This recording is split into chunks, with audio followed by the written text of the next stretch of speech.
نستغفره ونؤمن به ونتوكل عليه ونعوذ بالله من شرور أنفسنا ومن سيئات أعمالنا من يهده الله فلا مضل له ومن يضلله فلا هادي له ونشهد أن لا إله إلا الله وحده لا شريك له ونشهد أن سيدنا ومولانا محمدا عبده ورسوله أما بعد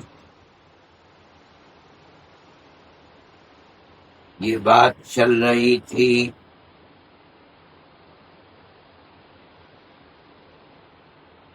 کہ تصوف اور احسان کے راستے پر چلنے والے کے لیے اللہ کا ذکر کرنے والے کے لیے اللہ کو راضی رکھنے کے لیے عبادت کرنے والے کے لیے سب سے پہلی چیز اجمالاً یہ ضروری ہے کہ وہ اللہ کی کتاب قرآن اور جناب رسول اللہ صلی اللہ علیہ وسلم کی احادیث کو مضبوطی کے ساتھ پکڑے۔ اگر کوئی شخص یہ سمجھتا ہے کہ عبادات اور اسلام کا راستہ الگ ہے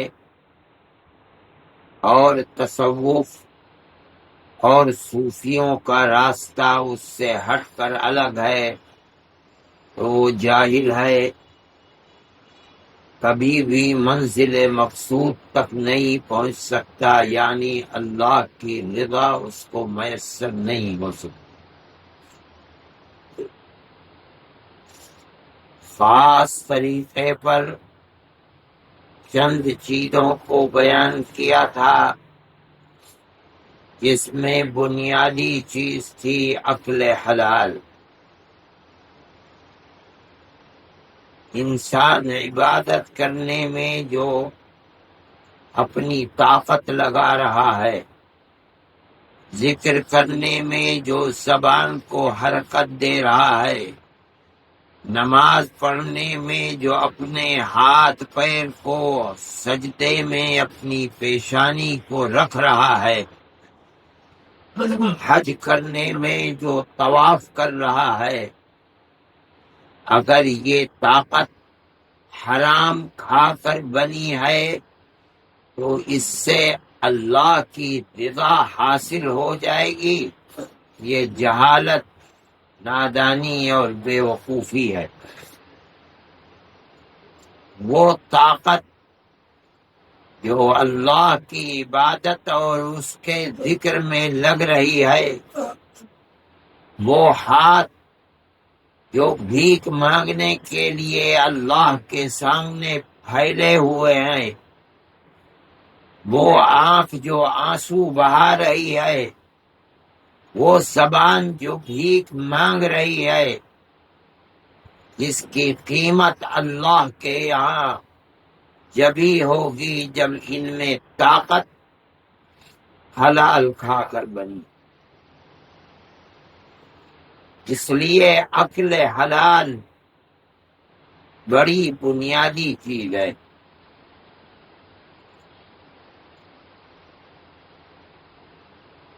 اللہ کا ذکر کرنے والے کو، 5 وقت کی نماز ادا کرنے والے کو، روزہ رکھنے والے کو، تبلیغ میں پیدل چلنے والے کو، گشت کرنے والے کو، ہر وقت اس کا خیال چاہیے کہ یہ طاقت حلال کھا کر بنے، حرام کی اس میں ملاوٹ نہ ہو۔ پھر بہت بڑی بنیادی چیزیں ذکر کی جاتی ہیں کہ انسان کا گناہ سے بچنا،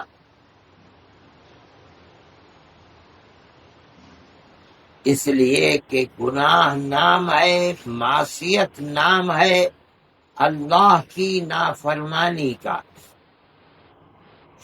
جس طرح دنیا میں اگر اولاد ماں باپ کی نافرمانی کرتی ہے تو باپ اور ماں کا غصہ ہوتا ہے، شاگرد اگر استاد کی نافرمانی کرتا ہے تو استاد کا غصہ ہوتا ہے۔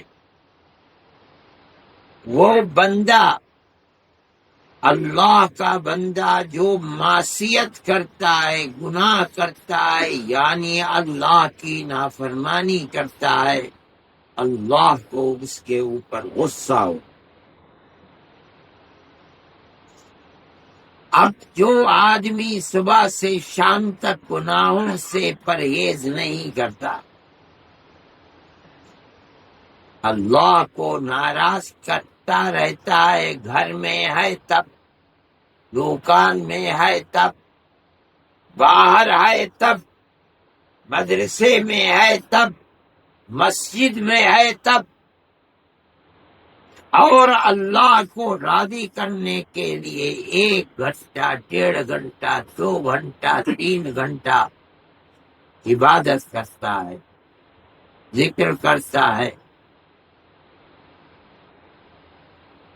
تو پلہ بھاری رہے گا اللہ کو ناراض کرنے کا، راضی رکھنے کا پلہ بھاری نہیں ہوگا۔ اسی کو میں نے حدیث کو پیش کیا تھا کہ آپ نے فرمایا کہ جو روزے دار اپنی زبان کو اور اپنے ہاتھ پیر کو اللہ کی نافرمانی سے نہیں روکتا، اس روزے دار کے بھوکے اور پیاسے رہنے کی اللہ کے یہاں کوئی قدر و قیمت نہیں ہے۔ صرف روزے ہی کا مسئلہ نہیں ہے، بلکہ ہر عبادت کا مسئلہ ہے۔ عبادت کے اوپر اگر رنگ چڑھے گا اللہ کی رضا کے لیے وہ عبادت مقبول ہوگی، تو اس کی صورت یہی ہے کہ انسان اپنے آپ کو گناہوں سے بچائے، یعنی گناہ ہوتا ہے در حقیقت شیطان کی پیروی سے، اس کے پیچھے چلنے سے۔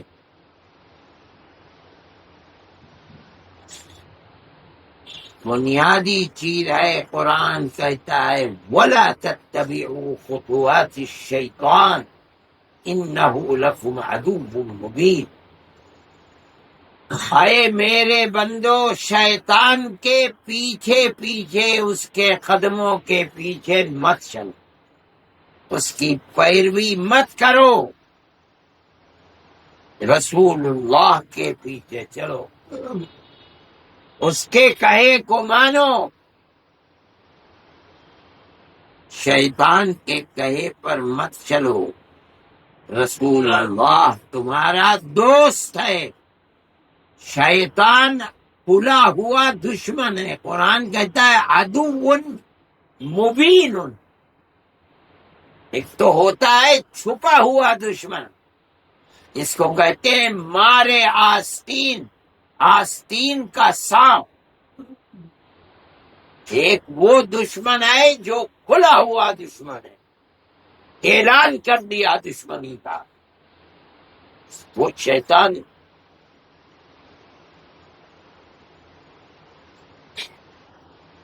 قرآن میں اللہ فرماتا ہے کہ اللہ نے آدم کو بنایا،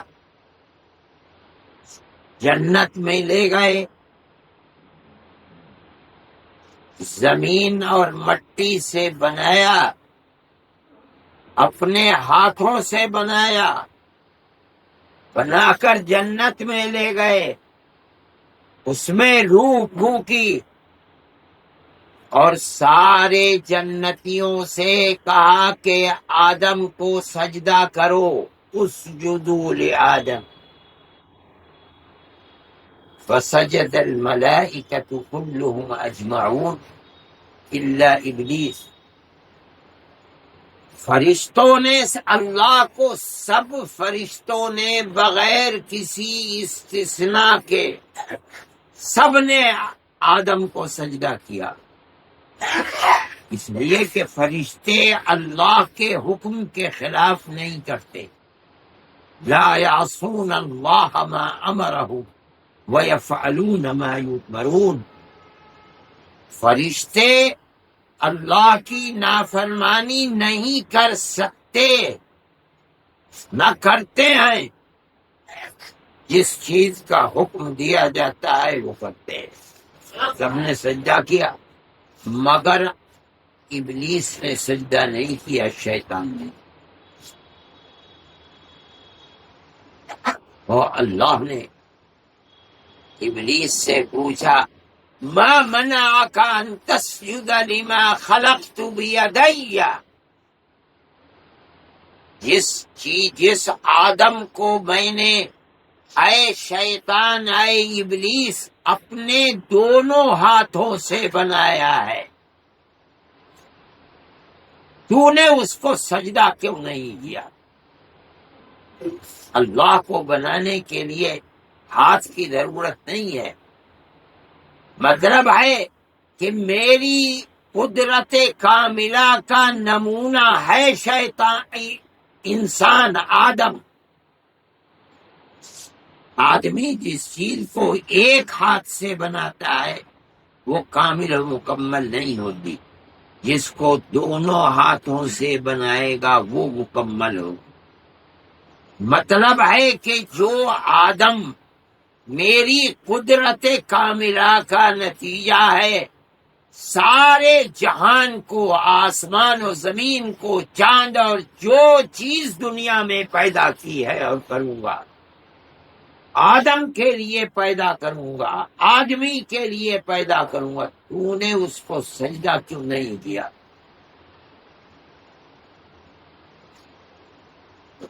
تو اب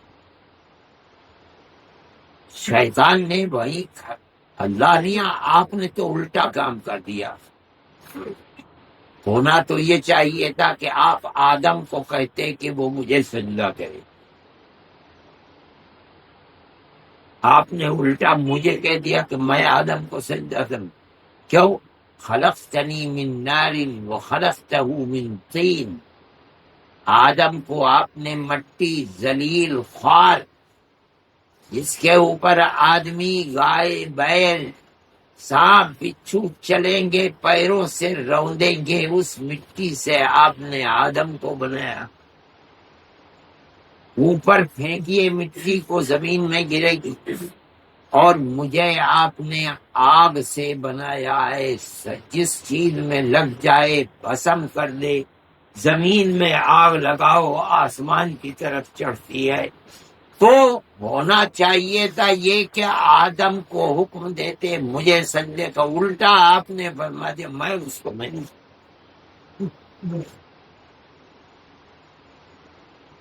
اللہ نے فرمایا اتر، بد نصیب، ہماری معصیت نافرمانی کرنے والوں کی جگہ تو جنت نہیں ہے، نکل جنت سے۔ جب نکالا مل گیا تو ہاتھ جوڑ کے کھڑا ہو گیا، کہا جا رہا ہوں، ایک گزارش قبول کر لیجئے۔ کہا کیا؟ کہنے لگا انظرنی الی یوم یبعثون، مجھے موت نہ دیجئے جلدی، مجھے قیامت تک کی زندگی دے دیجئے، یہ میری مانگ ہے، دعا کو میری قبول کر لیجئے۔ اللہ تو سب کی سنتا ہے۔ کہا جا، تجھے تیری مانگ مل گئی، دے دی گئی، انک من المنظرین۔ جب دیکھ لیا کہ اللہ جھوٹ نہیں بولتا ہے، تو کہنے لگا اچھا تو اب سنیے، اس کی وجہ سے آپ نے مجھے جنت سے نکالا ہے، میں بھی اس کو اور اس کی اولاد کو جنت میں آنے نہیں دوں گا، رہنے نہیں دوں گا۔ لَآتِيَنَّهُمْ مِنْ بَيْنِ أَيْدِيهِمْ وَمِنْ خَلْفِهِمْ وَعَنْ أَيْمَانِهِمْ وَعَنْ شَمَائِلِهِمْ وَلَا تَجِدُ أَكْثَرَهُمْ شَاكِرِينَ۔ میں اس کو اور اس کی اولاد کو تیرے اس راستے سے جو جنت کا راستہ ہے بھٹکاتا رہوں گا، سامنے سے آ کے بہکاؤں گا، اگر میرا داؤ نہیں چلے گا تو خلف سے جا کر کے پیچھے سے جا کے بہکاؤں گا، اگر داؤ نہیں چلے گا پیچھے تو داہنی طرف سے آ کے بہکاؤں گا، اگر ادھر بھی داؤ نہیں چلے گا تو بائیں طرف سے، موت کے وقت تک، آخری سانس تک میں اس کا دشمن ہوں، جنت میں آنے نہیں دوں گا۔ اور اس کا نتیجہ یہ ہے کہ اے اللہ، آپ دیکھیں گے کہ آدم کی اکثر اولاد جنت کے راستے سے ہٹی ہوئی ہو، میرا شکر کرنے والی نہیں ہو۔ یہ ہم ٹھوک کر کے اعلان کر کے آیا تھا، اسی کو اللہ فرماتے ہیں کہ وہ شیطان تمہارا کھلا ہوا دشمن ہے، چھپا ہوا نہیں ہے، اور تم بے وقوف ہو کہ تم اس رسول اللہ کے دامن کو نہیں پکڑتے جو تمہارا دوست ہے۔ اس شیطان کو جو کھلی ہوئی دشمنی کرتا ہے، اعلان کر چکا ہے دشمنی کا، اس کے پیچھے پیچھے چلتے ہو۔ پھر دشمنی بھی کیسی، عجیب و غریب دشمن۔ آج تو کہتا ہے کہ ہر طرف سے بہکاؤں گا، قرآن کہتا ہے قیامت کے دن کیا ہوگا؟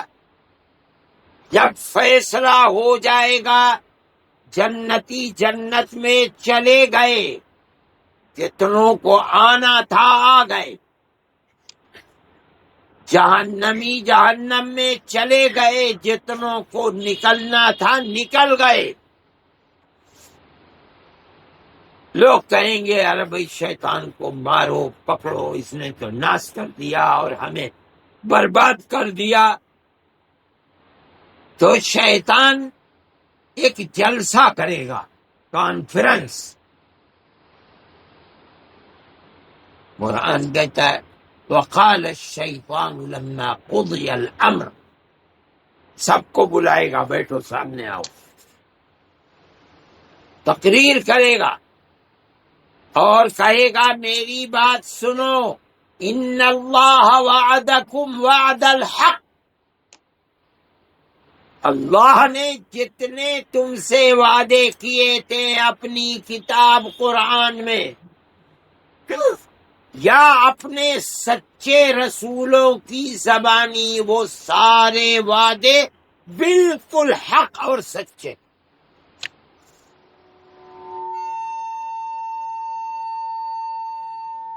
دنیا میں کہتا ہے، دنیا میں کہتا ہے کہ بے وقوف ہو، کدھر جا رہے ہو؟ اذان ہو رہی ہے، کہتے ہیں اذان کا کیا ہے، یہ تو وقت ہی رہتا ہے، روز کھڑے ہو کے 5 مرتبہ شور مچاتے، تم کہاں چل رہے ہو؟ چلو کرکٹ کھیلنے چلو۔ دنیا میں یہ کہتا، وہاں کہے گا ہر وعدہ سچا تھا، وَوَعَدتُّكُمْ فَأَخْلَفْتُكُمْ، اور میں نے جتنے تم سے وعدے کیے تھے سب جھوٹے غلط۔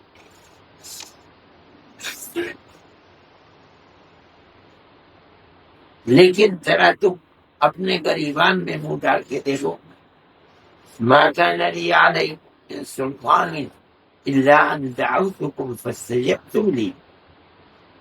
ارے میرے ہاتھ میں کوئی چھری اور بندوق تھوڑی تھی،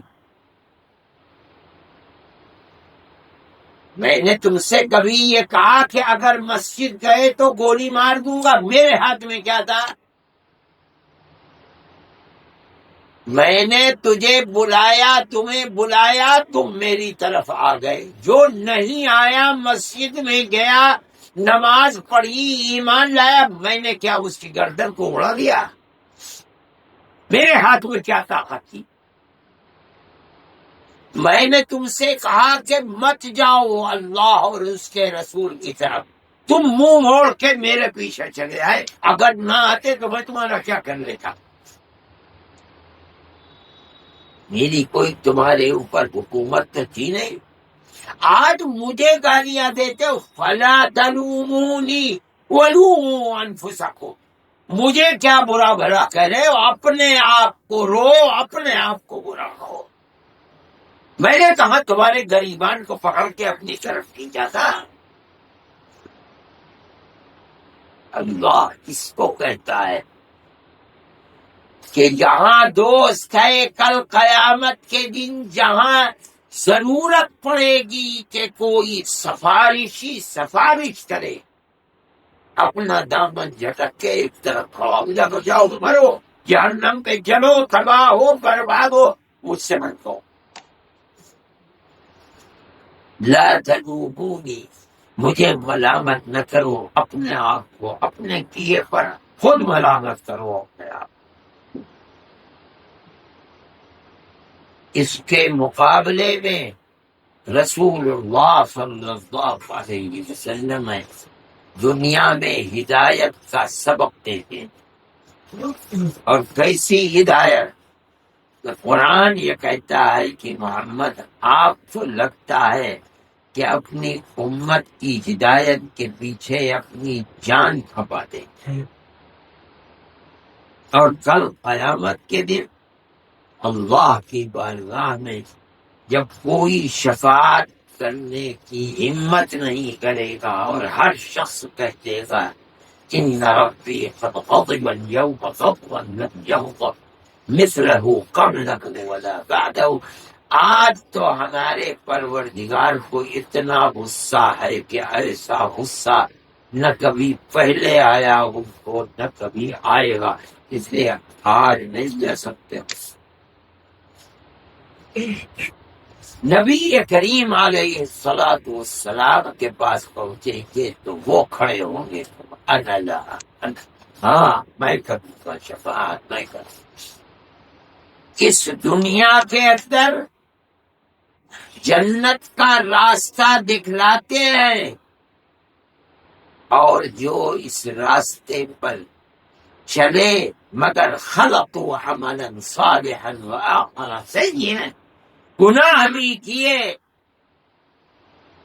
وہ محتاج ہیں شفاعت اور سفارش کے، تو ان کی سفارش کے لیے بھی تیار۔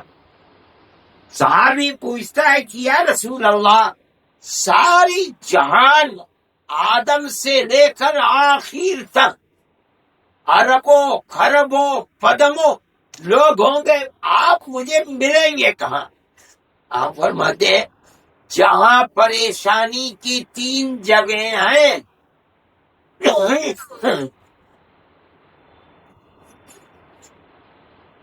جہاں حساب و کتاب ہو رہا ہوگا وہاں مجھے دیکھنا، وہاں مل جاؤں گا۔ وہاں نہ ملوں تو صراط کے اوپر جہنم کٹ کٹ کر گناہ گار گر رہے ہوں گے جہنم میں، وہ بڑی بھیانک، وہاں مل جاؤں گا امت کے ہاتھ کو پکڑتے ہوئے۔ اور حوض کوثر کے اوپر جہاں پیاس کے مارے جان نکل رہی ہوگی، وہاں اپنے مبارک ہاتھوں سے پانی کا پیالہ دیتا ہوا، بس انہی 3 جگہوں میں کہیں تلاش کر لینا، جہاں مل جاؤں گا۔ ایسے مونس و غمخوار کو چھوڑ کر، ایسے دوست کو چھوڑ کر، ایسے مشفق اور کرم فرما کو چھوڑ کدھر جا رہا ہے؟ جائے گا تو کچھ بھی کر لے اللہ کی رضا تو حاصل نہیں ہو گئے، لیکن اللہ نے توبہ کا دروازہ کھول رکھا۔ دنیا میں سب سے بڑا گناہ آدمی قاتل ہے، ایمان رکھتا ہے دل، آدمی بدکار ہے مگر ایمان دل میں ہے، آدمی زانی ہے ایمان دل میں ہے، ڈاکو ہے، چور ہے، بڑے سے بڑا گناہگار ہے، مگر لا الہ الا اللہ محمد الرسول اللہ وہ دل سے مانتا ہے۔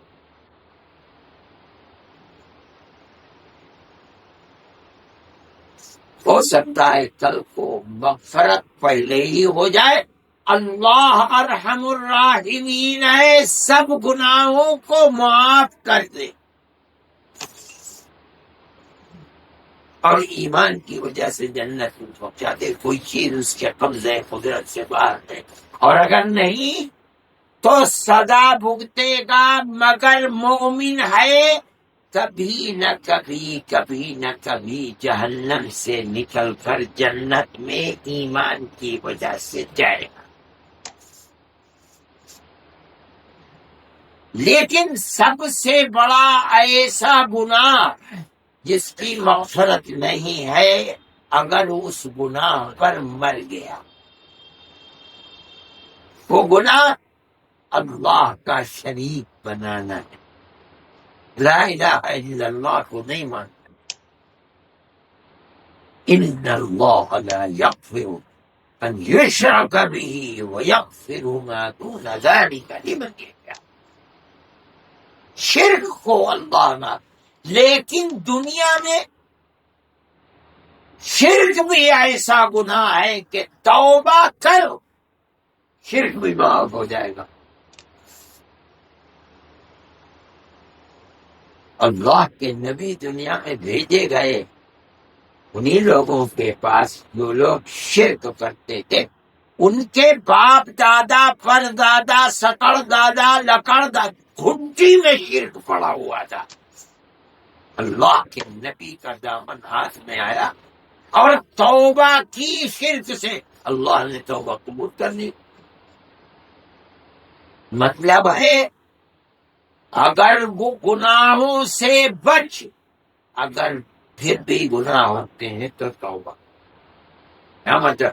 اے اللہ معاف فرما دے ہر گناہ کو، اب عہد کرتا ہوں گناہ سے بچوں گا، گناہ نہیں، پھر ہو جائے پھر توبہ کر، پھر ہو جائے پھر توبہ کر۔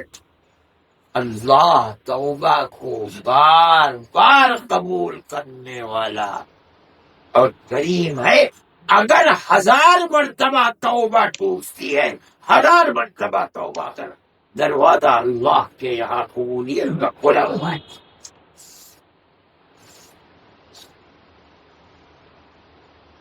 یہ بات پہلے بھی گزر چکی، گناہ سے بچنا چاہیے، زبان کے گناہ سے، ہاتھ پیر کے گناہ سے، یعنی گناہ جو زبان سے ہوتے ہیں، کلمہ کفر، جغلی، غیبت، جھوٹ بولنا، گالی دینا، کسی کو ذلیل و خوار کرنا، غصے میں پاگل بن کر کے برا بھلا کہنا، یہ تمام گناہ زبان کے گناہ اور ہاتھ کے گناہ، اللہ اکبر، صبح سے شام تک کتنے ہوتے رہتے۔ دروازہ توبہ کا کھلا ہوا ہے۔ گناہ وہ بری چیز ہے جس کو قرآن کہتا ہے فَكُلًّا أَخَذْنَا بِذَنبِهِ، ہم نے جس کسی کو بھی دنیا میں ہاں، گردن پکڑی ہے اپنے عذاب میں، اس کا سبب جانتے ہو کیا ہے؟ گناہ کی وجہ سے۔ گناہ سے بچنا چاہیے، زبان کے گناہ سے، ہاتھ پیر کے گناہ سے، یعنی گناہ جو زبان سے ہوتے ہیں، کلمہ کفر، جغلی، غیبت، جھوٹ بولنا، گالی دینا، کسی کو ذلیل و خوار کرنا، غصے میں پاگل بن کر کے برا بھلا کہنا، یہ تمام گناہ زبان کے گناہ اور ہاتھ کے گناہ۔ اللہ اکبر، صبح سے شام تک کتنے ہوتے رہے۔ دروازہ توبہ کا کھلا ہوا ہے۔ گناہ وہ بری چیز ہے جس کو قرآن کہتا ہے فَكُلًّا أَخَذْنَا بِذَنبِهِ، ہم نے جس کسی کو بھی دنیا میں گردن پکڑی ہے اپنے عذاب میں، اس کا سبب جانتے ہو کیا ہے؟ گناہ کی وجہ سے پکڑا۔ اس لیے اللہ کا ذکر کرنے والے کو، عبادت کرنے والے کو، اللہ کے سامنے رونے والے کو، گر گرانے والے کو فائدہ اور ثواب مکمل جبھی ملے گا جب جان جان کر کے، سوچ سوچ کر کے گناہوں سے بچتا ہو، اور پھر بھی اگر ہو جائے تو توبہ کرے، معافی مانگے۔ حدیث میں اس کے لیے ایک بڑی چیز آتی ہے جس کو پہلے صوفیاء اپنے مریدوں کو تلقین کیا کرتے ہیں، اب نہیں کرتے، مگر اس کو سمجھنا چاہیے۔ ترمذی کی روایت کے اندر کی ہے، اس کو اردو میں کہتے ہیں محاسبہ نفس، آدمی کا اپنے آپ سے حساب لینا۔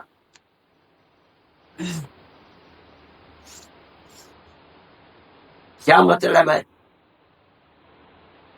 ظہر کی نماز پڑھی، 2، 2.5، 3 گھنٹے کے بعد عصر کی نماز پڑھے گا آدمی، 5 منٹ 10 منٹ پہلے بیٹھ کر کے یہ سوچے کہ ظہر سے لے کر عصر تک مجھ سے کیا کیا گناہ ہے،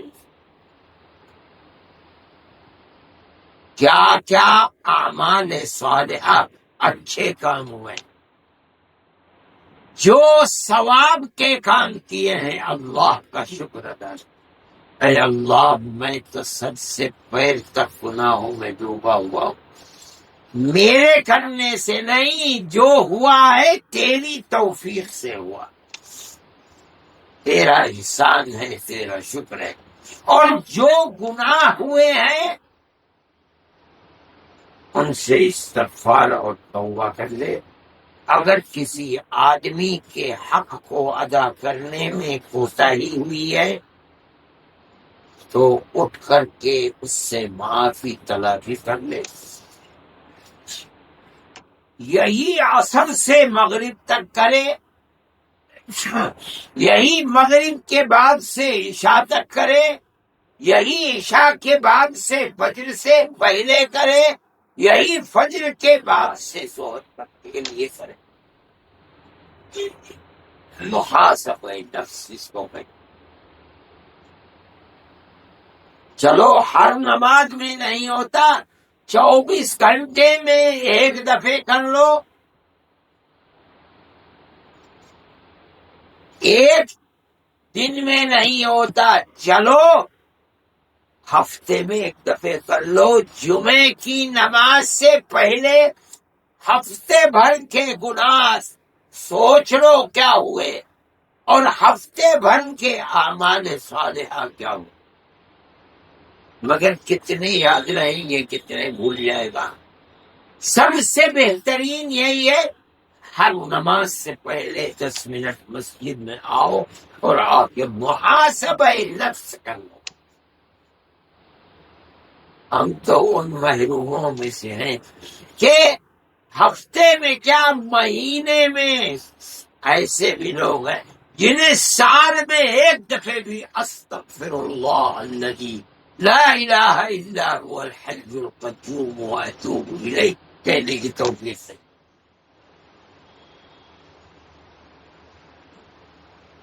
حضرت تھانوی رحمت اللہ علیہ تک کی یہ بات، ان کے ایک مرید تھے جن کو حضرت نے تلقین کی تھی کہ جمعے کی نماز سے پہلے ہر جمعے کو، دلی کے رہنے والے تھے، دلی کی جامع مسجد میں جو بیچ صحن کے اندر حوض بنا ہوا ہے، اس حوض پر کھڑے ہو کر کے ہفتے بھر کے اپنے گناہوں کا اعلان کیا کرو،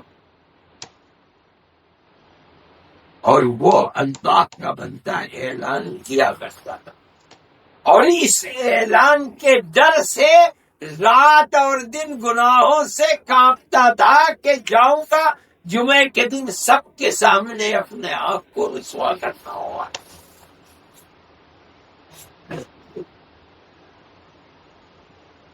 اسی لیے ترمذی میں ہے کہ حضرت عمر رضی اللہ تعالی عنہ فرمایا کرتے تھے کہ جو دنیا میں خود اپنے آپ سے حساب لیتا رہے گا، کل اللہ کے سامنے اس کا حساب آسان ہو جائے گا۔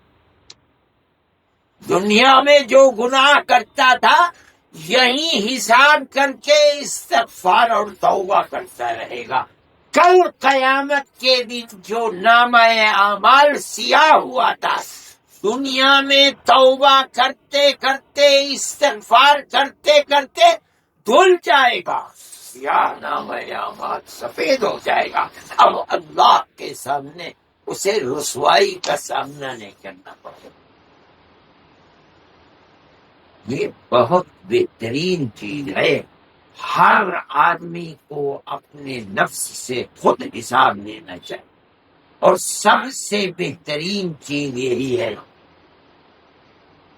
کہ ہر نماز سے پہلے کچھ وقت 10 منٹ 5 منٹ سوچ کر کے اور اپنے اللہ سے توبہ اور استغفار کر کے اپنے نامہ اعمال کو جو سیاہ ہوا تھا اس کو سفید بنائے، جس گناہ کو بائیں کاندھے کے فرشتے نے لکھا تھا بخشوا کر کے اب دائنا فرشتہ نامہ اعمال میں توبہ اور استغفار کو لکھے گا۔ گناہ کی جگہ توبہ اور استغفار لکھا ہوا ہے۔ میرے بھائی یہ بہت ہی بہترین چیز ہے، اور ہر اللہ کا ذکر کرنے والے کو اس کو پکڑنا چاہیے، اپنی زندگی کا بہترین مشغلہ بنانا چاہیے، تاکہ عبادتیں اور اللہ کے ذکر کا رنگ زندگی کے اوپر انسان کی ظاہر ہو، اور اس میں چاشنی اور لذت پیدا۔ اللہ ہم سب کی دنیا اور آخرت کو آباد فرمائے، اور محاسبہ نفس کی توفیق عطا فرمائے، اور اس بنیاد کے اوپر کل قیامت کے دن اللہ کی بارگاہ میں ہمارے حساب کو آسان۔ صلی اللہ تعالی